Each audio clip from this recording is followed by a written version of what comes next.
네, 오늘 우리가 함께 살펴볼 하나님 말씀은 신명기 34장 1절부터 12절까지에 기록되어 있는 본문의 말씀입니다. 오늘 말씀에는 우리에게 너무나도 익숙한 신앙의 인물인 모세의 임종의 순간에 대한 내용이 기록이 되어 있습니다. 모세라는 인물은 성경적으로 보았을 때 두 가지의 의미를 지니고 있는 인물이라고 할 수가 있습니다. 하나는 메시아로서의 예수님의 예표로서의 의미와 또 하나는 하나님의 백성의 표상인 동시에 예표로서의 의미입니다. 그 가운데 오늘 말씀에서의 모세에 대해서 증거하고 있는 본문의 말씀의 내용은 후자로서의 모세의 모습 가운데 더 초점을 맞추고 있는 것이라고 할 수가 있을 것입니다. 오늘 우리는 우리에게 익숙한 이 모세에 대하여 하나님께서 어떻게 말씀하고 있으신지를 함께 생각해 보기를 원합니다. 그리하여 나도 모세와 같은 사람이 되고 싶다. 나도 모세와 같이 쓰임받고 싶다라고 하는 마음을 품는 것이 아닌 하나님께서 모세를 어떻게 인도하시고 사용하셨는지, 모세는 어떻게 하나님 손에 붙들림 바 되었고 어떠한 인도하심 가운데 있었는지를 발견하게 되기를 원합니다. 오늘 이 시간 이 본문 가운데 기록된 모세의 마지막 모습에 대한 기록을 통해 모세라는 인물을 통해 우리에게 증거해 주시는, 우리 그리스도인들에게 이미 허락하여 주신 특권과 은혜를 다시 한번 깨닫게 되므로 오늘날에도 우리를 모세와 같이 사용하시기를 원하는 하나님의 뜻 가운데 귀하게 쓰임받는 복을 누리고 만끽하는 우리 바른교회 성도님들이 되시기를 바라겠습니다. 오늘 우리가 함께 나눌 말씀은 모세가 이스라엘 백성들을 향해 축복을 한 이후에 이제 하나님께서 신명기 3장 27절에서 말씀하신 바대로 비스가 산에 올라가 하나님께서 이스라엘 백성들에게 허락하신 땅을 목도하게 하시는 장면으로 시작을 하고 있습니다. 하나님께서는 1절에서 3절까지에 기록된 말씀의 내용에서와 같이 장차 하나님께서 이스라엘 백성들에게 거하게 하실 가나안 땅의 모든 지경들을 모세에게 목도하게 하여 주셨습니다. 1절에 기록된 단지역은 느보산에서부터 약 288km 정도 떨어져 있는 곳에 위치한 지역이었습니다. 이 거리는 우리 교회에서 직선 거리로 보았을 때 신안반도나 포항 정도, 그러니까 여기서 포항에 가장 가까운 지경 정도까지에 떨어져 있는 거리라고 할 수가 있습니다.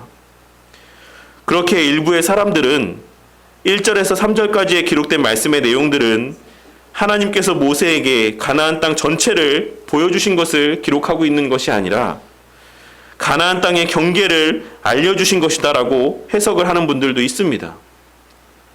하지만 1절 말씀에서 보이시고라고 번역된 표현은 하나님께서 모세로 하여금 유심히 살펴보게 하셨다라는 의미로도 해석이 될 수 있는 표현이므로 하나님께서는 초자연적인 역사를 통해 일반적인 인간의 눈으로는 보기 힘든 지역까지 유심히 살펴볼 수 있게 해주셨다라고 보는 것이 더 합당한 견해라고 할 수가 있을 것이다라고 생각을 합니다. 하나님께서는 4절에 기록된 말씀의 내용에서와 같이 가나안 땅에 들어가지 못할 모세에게 하나님께서 약속하신 실체를 목도할 수 있는 특별한 은혜를 베풀어 주심으로써 하나님의 그 약속하신 바가 실제이며 분명하게 성취될 것이다라는 사실을 다시 한번 마음 가운데 새기게 해주셨던 것입니다. 그리고 이는 이제 곧 죽음을 맞이할 모세 개인에게 있어서도 가나안 땅이 예표하는 천국이 실제라는 사실을 그 마음 가운데 확신케 해주는 그와 같은 효과를 불러일으켰을 것이다라고 생각을 합니다. 비록 모세는 지금 육신으로 가나안 땅에 들어가지는 못하지만 죽음 이후에 하나님께서 예비하신 천국에 들어가게 될 것이다라고 하는 확신이 이 가나안 땅을 보여주시는 은혜를 통해 그 마음 가운데 더욱 굳게 자리하게 되었을 것이다라는 것입니다. 그리고 모세는 하나님의 말씀대로 가나안 땅으로 들어가지 못하고 모압 땅에서 죽음을 맞이하게 됩니다. 이는 하나님께서 민수기 20장 7절부터 13절까지의 기록된 말씀에서 이미 말씀하셨던 바 있는 내용이었습니다. 민수기 20장 7절에서 13절까지의 말씀을 보시면 여호와께서 모세에게 말씀하여 이르시되 지팡이를 가지고 내 형 아론과 함께 회중을 모으고 그들의 목전에서 너희는 반석에게 명령하여 물을 내라 하라. 내가 그 반석이 물을 내게 하여 회중과 그들의 짐승에게 마시게 할지니라. 모세가 그 명령대로 여호와 앞에서 지팡이를 잡으니라. 모세와 아론이 회중을 그 반석 앞에 모으고 모세가 그들에게 이르되 반역한 너희여 들으라. 우리가 너희를 위하여 이 반석에서 물을 내려 하고 모세가 그의 손을 들어 그의 지팡이로 반석을 2번 치니 물이 많이 솟아나오므로 회중과 그들의 짐승이 마시니라. 여호와께서 모세와 아론에게 이르시되 너희가 나를 믿지 아니하고 이스라엘 자손의 목전에서 내 거룩함을 나타내지 아니한 고로 너희는 이 회중을 내가 그들에게 준 땅으로 인도하여 드리지 못하리라 하시니라. 이스라엘 자손이 여호와와 다투었으므로 이를 무리바무리라 하니라. 여호와께서 그들 중에서 그 거룩함을 나타내셨더라 라고 기록이 되어 있습니다. 오늘 말씀의 내용이 모세가 가나안 땅에 왜 들어가지 못하였는가 라는 것을 다루고 있는 본문의 말씀이 아니기 때문에 그에 대하여 상세하게 설명을 하고 다루지는 않겠습니다. 하지만 이스라엘 민족에게 있어 그 누구보다 하나님의 사람이라고 여겨졌던 모세가 가나안 땅에 들어가지 못하게 된 것은 엄청나게 충격적인 사건이었을 것이다라고 생각을 합니다. 물론 이스라엘 백성들 가운데는 무리바셈에서 하나님의 하신 말씀을 기억하는 이들이 있었을 수도 있지만 그들 마음 가운데는 아마도 그래도 설마 모세와 아론이 가나안 땅에 들어가지 못할까? 다른 사람은 몰라도 모세와 아론인데 정말로 가나안 땅에 들어가지 못할까? 라고 하는 생각을 하고 있었을 것이 분명하다라고 생각을 합니다. 하지만 하나님께서는 모세를 그 말씀하신 바대로 가나안 땅에 진짜 들어가지 못하게 하심으로 가나안 땅에 들어가게 하실 것이다라고 말씀하신 약속들 또한 이스라엘 백성들로 하여금 가나안 땅에 거주하게 하시겠다라고 약속하신 그 말씀들 또한도 한치의 어긋남이 없이 분명하게 성취될 것이다라고 하는 확신을 그들 마음 가운데 새기게 해주셨던 것이고 또한 동시에 이제 가나안 땅으로 들어가 살게 될 이스라엘 백성들을 향하여 하나님의 말씀들 가운데 있는 그대로 순종하며 하나님의 거룩함을 증거하는 것이 이스라엘 백성들에게 있어 얼마나 귀하고 가치 있는 것인지 무게가 있는 것인지 얼마나 중요한 의미를 가지는 것인지를 그 마음 가운데 새기게 해주신 것이라 할 수가 있는 것입니다. 하나님의 말씀 가운데 온전히 순종하지 않았을 때 모세까지도 가나안 땅에 들이지 아니하셨던 하나님께서 그들이 가나안 땅에서 하나님의 말씀대로 순종하며 살아가지 않을 때 나타내 보이실 하나님의 어미하심에 대하여 그들 마음 가운데 깊이 새기게 하시기 위한 의도가 또한 담겨져 있는 것이다라고 할 수가 있는 것입니다. 그런데 6절 말씀에 보시면 모세가 벳볼 맞은편 모압 땅에 있는 골짜기에 장사되었고 오늘까지 그의 묻힌 곳을 아는 자가 없느니라 라고 기록이 되어 있는 것을 확인할 수가 있습니다. 성도님들은 이 본문의 말씀을 읽으시면서 의문이 나는 것이 없으셨습니까? 모세가 본문에 기록된 말씀에서와 같이 장사가 되었다라고 하면 모세를 장사한 사람들이 분명히 있었을 텐데 모세를 땅에 묻은 사람들이 그 사실을 모른다. 그 누구도 모세가 어디에 묻혔는지를 알지 못한다. 라고 말씀하고 있는 것이 좀 이상하게 들려지지 않으십니까? 이 본문의 말씀들 가운데 모세를 묻은 사람들을 조차도 아무도 모세가 어디에 묻혔는지 알지 못한다 라는 뉘앙스로 기록되어 있는 것은 사실 하나님께서 벳볼 맞은편 모압 땅에 있는 골짜기에 모세를 매장하였다라는 의미로 기록되어 있는 의미입니다. 원문의 말씀을 보시면 하나님께서 모세를 그 골짜기에 매장하셨다라고 기록이 되어 있는 것입니다. 그러니 이 모세를 사람들 손을 통해서 하나님께서는 매장을 하신 것이 아니라 특별한 이적과 간섭하심을 통하여서 하나님께서 이 모세를 특별한 섭리 가운데 땅에 매정하셨다라는 그런 의미가 이 본문의 말씀의 의미 가운데 담겨져 있다라는 것입니다. 모세는 하나님께서 친히 묻으셨고 그렇게 하심으로 그 장소를 아무도 알지 못하게 하셨던 것입니다. 우리는 이를 통해 하나님께서 인간이 모세를 특별하게 여기는 것을 얼마나 지극히 경계하셨는지를 확인할 수가 있는 것입니다. 하나님께서는 이스라엘 백성들이 가나안 땅에 들어가도록 인도한 것이 모세가 아닌 하나님이심을 분명하게 증거하고 있으신 것이고, 그 수단인 모세가 아닌 그 주체인 하나님께만 주목하고 하나님께만 영광을 돌리게 하시기 위해 그들의 위대한 지도자였던 모세를 친히 묻으시고 그 묻힌 자리를 아무도 알 수 없게 하셨던 것입니다. 그러니 오늘날 우리 또한 살아가며 어떤 특정한 목사나 성도를 지나치게 귀하고 가치 있게 여기는 것이 하나님께서 얼마나 경계하시는 일인지를 분명히 마음 가운데 새겨야지만 될 것입니다. 아무리 엄청난 일을 한 목사라고 할지라도, 아무리 엄청난 헌신을 한 성도라고 할지라도 그 일은 하나님께서 하신 일이기에 우리는 그 수단에 주목하는 것이 아닌 그 일의 본 주체가 되시는 하나님께만 집중하며 주목하고 하나님께만 영광을 돌려야지만 된다라는 사실을 이 본문에 모세를 친히 매장하시는 하나님의 행하심을 통해 우리의 마음 가운데 깊이 새기고 살아가야지만 되는 것입니다. 그리고 우리는 이스라엘 민족의 위대한 지도자였던 모세였음에도 불구하고 그의 마지막 죽음에 대한 그 언급이 5절과 6절, 이 두 절의 간결한 문장으로 표현되고 있다는 사실을 통해서도 우리는 하나님의 그와 같은 마음들을 헤아려 볼 수가 있는 것입니다. 오늘날 어떤 위대한 사람들이 죽으면 그의 업적에 대하여 늘어놓기를, 장황하게 하기를, 있는 열심을 다해 표현해내는 사람들의 모습을 보며 우리는 이 모세에 대한 기록을 주목할 필요가 있는 것입니다.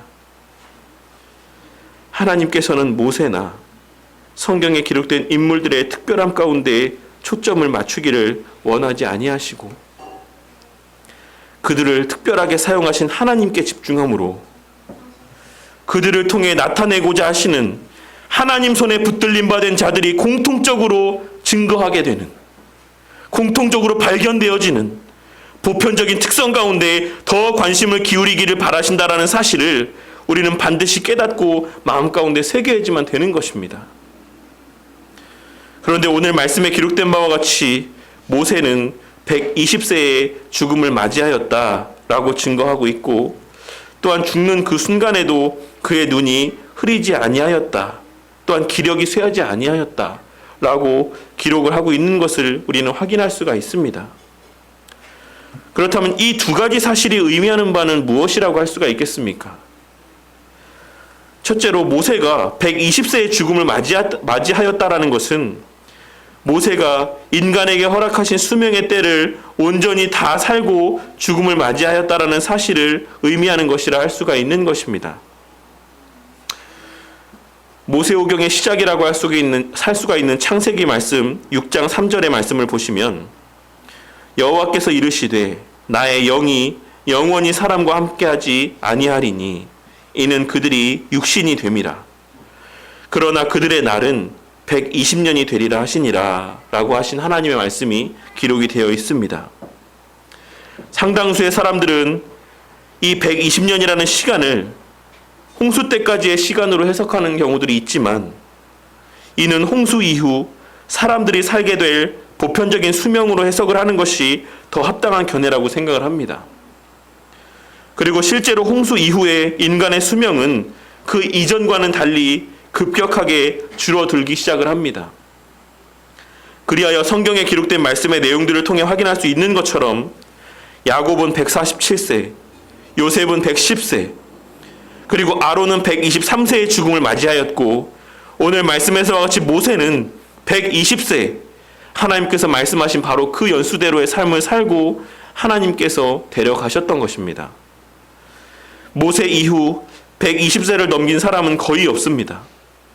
물론 제사장 여호야다와 같이 그 이후에도 130세까지 산 사람들도 있긴 했지만 노아 홍수 이후의 인간의 평균적인 수명은 오늘날과 같이 의학이 엄청나게 발달한 시대 가운데서도 120세를 넘지 않는 것이 일반적이었던 것입니다. 그러니 모세의 이 120세에 맞이한 죽음이라는 것은 노아에게 말씀하셨던 120년이 되리라는 그 예언의 말씀이 120년을 살았던 모세를 통해 이상적으로 성취되면서 오경의 말씀이 종료되고 있는 것이다라고 하는 상징적인 의미가 담겨져 있는 죽음이라 할 수가 있는 것입니다. 이것은 섭리적인 연령의 죽음으로서 이 땅에서의 하나님의 백성들은 모두 이 땅에서의 하나님이 정하신 수명대로 온전히 살다가 죽음을 맞이할 것이다라고 하는 사실을 의미하는 것이다라고 할 수가 있는 것입니다. 구원받은 사람들이라고 무조건 장수하거나 무조건 빨리 데려가시는 것도 아니며 불의의 사고를 통해 그 수명대로의 삶을 다 살지 못하고 불행하게 죽음을 맞이하게 되는 일도 없다라는 것을 의미하는 것입니다. 모든 사람들은 하나님께서 각자에게 허락하신 가장 온전한 기간만큼의 삶을 살다가 하나님께로 가는 것이다라고 하는 사실이 창세기의 예언이 모세를 통해 성취되어지므로 우리 가운데 이 시간 증거되어지고 있는 것입니다. 그러니 우리는 부지불식간에 만나게 되는 삶의 죽음의 순간에 대하여 당황하거나 근심하거나 혹은 지나치게 슬퍼할 필요가 없는 것입니다. 왜냐하면 우리는 다 우리 각자에게 정해진 삶의 시간들을 한치의 오차도 없이 충만하게 살다가 주님 곁으로 가는 것이기 때문에 그렇습니다. 그리고 모세가 죽음의 때에도 그 눈이 흐려지지 아니하고 기력이 쇠하여지지 않았다라는 사실에 대한 기록을 통해서 죽음은 인간의 노화의 과정 속에 어쩔 수 없이 직면하게 되는 현실이 아닌 하나님의 정하신 때에 하나님께서 정하신 뜻과 계획의 성취이자 주권적인 사역이라는 사실을 우리에게 다시 한번 확인시켜주고 있으신 것입니다. 인간의 육체에서 가장 먼저 노화가 찾아오는 기관은 어디입니까? 그것은 우리가 잘 알고 있는 것처럼 현대의학의 기술이 발견해낸 것처럼 바로 눈입니다. 그런데 모세의 눈이 흐려지지 않았다라고 기록을 하고 있는 것은 모세가 소유하고 있는 신체의 모든 부위들 가운데 단 한 부분도 노화되어서 기능을 발휘하지 못하는 부분이 존재하지 않았다라는 것을 의미하는 표현인 것입니다. 그리고 또한 그는 그 기력 또한도 쇠하여지지 않았다라고 하나님께서는 말씀하고 있습니다. 이를 통해 하나님께서 무엇을 말씀하고 있으신 것입니까? 우리에게 주어진 육체의 기능이나 모든 기력은 오직 하나님의 선한 뜻을 성취하기 위한 수단에 불과하다라는 사실을 말씀하고 있는 것입니다. 모세에게는 엄연히 온전한 육신과 기력이 남아 있었음에도 불구하고 하나님께서 모세에게 맡기신 그 모든 사명이 끝나게 되었을 때 하나님께서는 그 모세를 데려가시는 이 모습을 나타내 보여주심을 통해 우리의 기력이라는 것은 우리의 모든 삶의 환경이라는 것은 이 땅에서 우리의 삶을 유지시켜 주시기 위한 수단이 아닌 그저 사명을 감당케 하시기 위한 수단이라는 사실을 증거하고 있으신 것입니다. 그리고 그와 같은 모세의 죽음 앞에 이스라엘 백성들은 30일간의 애곡하는 기간을 가졌습니다. 오늘 본문 말씀은 이스라엘 백성들이 30일 동안 애곡하는 기간을 가졌다라고 하는 사실에 포커스를 맞추고 있는 것처럼 번역이 되어 있긴 하지만 사실 이 말씀의 원 의미, 뉘앙스는 그 기간이 30일이 다 끝났다라는 사실에 포커스를 맞추고 있는 기록이라고 할 수가 있습니다. 그리고 하나님께서는 그 기간이 끝나자마자 그 30일에 애곡하는 기간이 끝나자마자 이어지는 9절의 말씀에서와 같이 모세에게 부여되었던 사명이 여호수아를 통해 다시 이어져 아무런 차질이 없이 진행되어져 갈 것이라는 사실을 증거하고 있으신 것입니다. 너희의 그토록 위대한 모세라는 지도자가 죽음을 맞이했지만 그 애곡하는 기간이 끝나자마자 하나님께서는 차질 없이 여호수아라는 또 다른 인물을 통해 하나님의 주권적인 사역을 성취해 가신다라고 하는 사실을 하나님께서는 이 본문의 말씀을 통해 우리 가운데 증거하고 있으신 것이다라는 것입니다. 그리고 이어지는 10절부터 12절까지 이어지는 모세의 탁월함에 대한 증거로 모세 오경의 말씀이 끝맺음하고 있습니다. 그렇다면 오늘 말씀은 모세에 대하여 어떻게 회고하고 있습니까? 첫째로, 그는 여호와께서 대면하여 아시는 자다라고 말씀하고 있습니다. 또한 둘째로, 여호와께서 애굽 땅에 보내심으로 애굽의 바로와 그의 모든 신하와 그의 온 땅에 하나님의 영광을 드러내게 하신 자라고 또한 말씀하고 있습니다. 그리고 마지막 셋째로는 그와 같은 하나님의 영광을 이스라엘 백성들에게도 목도하게 하심으로 결국 애굽에서 이스라엘 백성들을 인도하여 나오게 하는 그 일들 가운데 쓰임받았던 자라고 말씀을 하고 있는 것입니다. 그리고 모세와 같은 선지자가 일어나지 못하였다라고 기록을 하고 있는 것은 앞서도 말씀드렸던 것처럼 모세가 본질적으로는 메시아로서의 예수님을 예표하는 자였기 때문이기도 하고, 또한 모세가 장차 성령 하나님의 내주하시는 그리스도 안에 거하는 구원받은 성도의 예표적인 모습을 갖고 있는 인물이기도 하기 때문이라고 할 수가 있는 것입니다. 그렇게 예수님의 이 땅에 오시고 성령 하나님의 오순절 성령 강림 사건이 있기까지 이 땅에는 모세와 같은 선지자가 다시 있지 않았던 것입니다.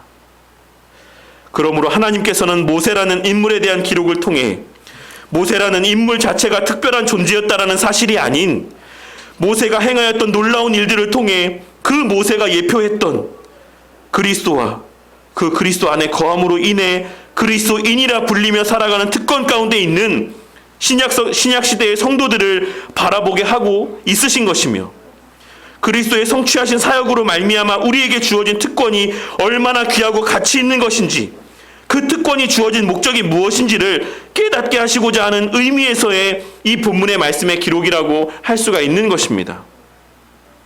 우리는 이 말씀을 통해 모세 같은 자가 되고자 하는 결단을 해야지만 되는 것이 아니라, 우리가 모세와 같은 자가 되기 위해 결단해야지 되는 것이 아니라, 모세가 예표했던 우리의 모습을, 모세가 상징했던, 모세가 증거했던 우리의 본 모습을 깨닫고 마음 가운데 새겨야지만 되는 것입니다.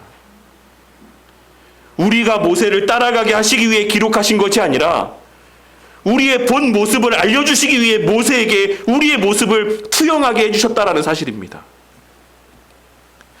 그리고 그 특권은 앞서 모세에 대한 오늘 말씀에서의 기록의 내용에서와 같이 우리가 바로 여호와께서 대면하여 아시는 자라는 사실인 것이고, 우리가 바로 여호와께서 애굽 땅으로 대표되는 이 세상 가운데 보내심을 받아 세상에 속한 모든 이들과 온 세상 가운데 하나님의 영광을 드러내게 하시는 자들이라는 사실인 것이고, 그와 같은 하나님의 영광을 하나님의 구원받을 자들에게도 목독케 함으로, 증거케 됨으로 세상에서 하나님의 택한 백성들을 주의 몸된 교회로 인도해 나오는 일들 가운데 쓰임받는 자들이 바로 우리라는 사실을 깨닫게 하여 주시기 위해 이 말씀을 기록하고 있으신 것입니다. 우리가 하나님께 속한 자들임이 확실하다라고 한다면 우리 모두는 단 한 명의 예외도 없이 이와 같은 특권과 사명이 부여되어 있다는 사실을 깨닫고 명심하는 저와 우리 모두가 되기를 바라겠습니다. 우리 모두는 가나안 땅에 들어가지 못했던 모세와 같이 이미 구원을 받긴 했지만 아직 하나님의 나라에 온전히 들어가지는 못한 자들입니다. 이미 여러 번 말씀드렸던 것처럼 이미와 아직이라고 하는 긴장관계 가운데 살아가는 특별한 위치에 서 있는 그와 같은 하나님의 백성들이다라는 것입니다. 하지만 하나님께서 모세에게 가나안 땅의 세세한 부분들까지 유심히 목도하게 하여 주셨던 것처럼 우리 주님께서도 우리들에게 기록된 말씀들을 통해 마지막 날에 임할 하나님 나라의 실체와 완성된 모습을 우리에게 세세하게 보여주셨습니다. 그리고 또한 이 땅에서의 교회에 속해 살아가는 삶의 시간들을 통해 천국에서 우리가 누리고 만끽할 그 기쁨과 유익들을 부분적으로나마 맛보게 해주고 있으신 것입니다. 그러니 매 주일 예배를 드릴 때마다, 매 순간 말씀을 보고 기도하는 때마다 우리를 위해 예비하신 저 천국에서의 삶이 우리 마음 가운데 더 기대가 되어지고 공고하여지는 은혜가 있길 바라겠습니다. 말씀 안에서 세상의 즐거움을 찾는 것이 아니라, 말씀 안에서 어떻게 하면 세상에서 성공할 수 있을까 하는 그 방법을 찾는 것이 아니라, 말씀을 통해 천국을 향한 소망이 날이 갈수록 더욱 깊어져가는 은혜를 만끽하는 우리 모두가 되길 바라겠습니다. 또한 이 땅에서 우리에게 또한 모세와 같은 사명이 부여되어 있다라는 사실 또한 깨닫고 살아가는 우리 모두가 되길 바라겠습니다. 모세는 그 죽는 순간에도 눈이 흐리지 아니하였고 기력이 쇠하지 아니하였습니다. 이는 그가 물리적으로는 죽음을 맞이할 때가 되지 않았다라는 사실을 증거해 주고 있으신 것입니다. 하지만 그럼에도 불구하고 그의 이 땅에서의 사명이 다 끝나게 되었을 때 하나님께서는 모세를 데리고 가셨던 것입니다. 우리는 이 사실을 통해 우리의 이 땅에서의 생명과 그 모든 삶의 시간들과 우리의 처한 환경과 여건들은 우리의 생명이 유지됨과 관련되어 있는 것이 아니라 우리에게 허락된 사명과 관련이 되어 있다는 사실을 깨달아야지만 되는 것입니다. 우리는 아무리 죽고 싶을 만큼 힘들고 고된 시간을 통과하고 있을지라도 우리에게 사명이 남아있는 한 주님 곁으로 갈 수 없는 것이고, 아무리 이 땅에서의 건강하고 형통한 삶 가운데 있다라고 할지라도 우리에게 주어진 사명의 때가 끝이 나면 주님 곁으로 가게 되어 있는 것입니다. 이 사실을 명심하고 살아가는 우리 모두가 되기를 바라겠습니다. 그리하여 사명과 관계없는 땀과 수고 가운데 부질없는 열심의 삶을 살아가는 우리 모두가 되지 않기를 바랍니다.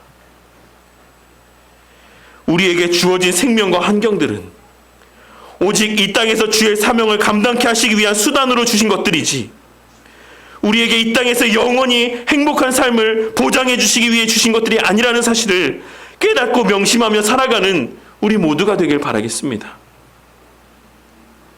그리하여 우리 각자의 자리에서 우리에게 허락된 분량만큼의 하나님의 영광을 세상 가운데 마음껏 드러내는 삶을 살아가므로 하나님의 영광이 우리를 통해 세상 가운데 증거되어지면 물론이요, 하나님의 구원하시기로 작정하신 자들 앞에서도 그 영광이 증거되어지므로 그들을 주께로 불러 모으는 일들 가운데, 세상에서 주의 몸된 교회로 이끌어 나오는 일들 가운데 귀하게 쓰임받는 우리 모두가 되기를 바라겠습니다. 우리 모두가 그렇게 이 땅에서의 각자의 사명을 온전히 감당하며 살다가 주께서 내게 맡기신 사명들이 다 끝나게 되었을 때 후회 없이 기쁨과 감사로 주님 곁으로 가게 되는 은혜를 맛보는 우리 모두가 되기를 바라겠습니다. 마지막 셋째로, 무엇보다 이 땅에서의 우리의 삶에서의 가장 큰 힘과 원동력은 우리가 주님을 대면하여 보는 자들이고 주님께서 나를 대면하여 아시는 자들이라는 사실을 깨닫고 마음 가운데 새기는 우리 모두가 되기를 바라겠습니다. 우리가 매일, 매 순간, 매 주일마다 말씀을 보고 들을 수 있음이, 그 과정을 통해 하나님의 뜻을 분별하고 깨달을 수 있음이 성도에게 있어서의 가장 큰 힘과 위로와 능력입니다. 세상에 그 무엇으로도 얻을 수 없고 누리고 만끽할 수 없는 오직 당신의 택한 백성에게만 허락하여 주시는 특별한 은혜인 것입니다.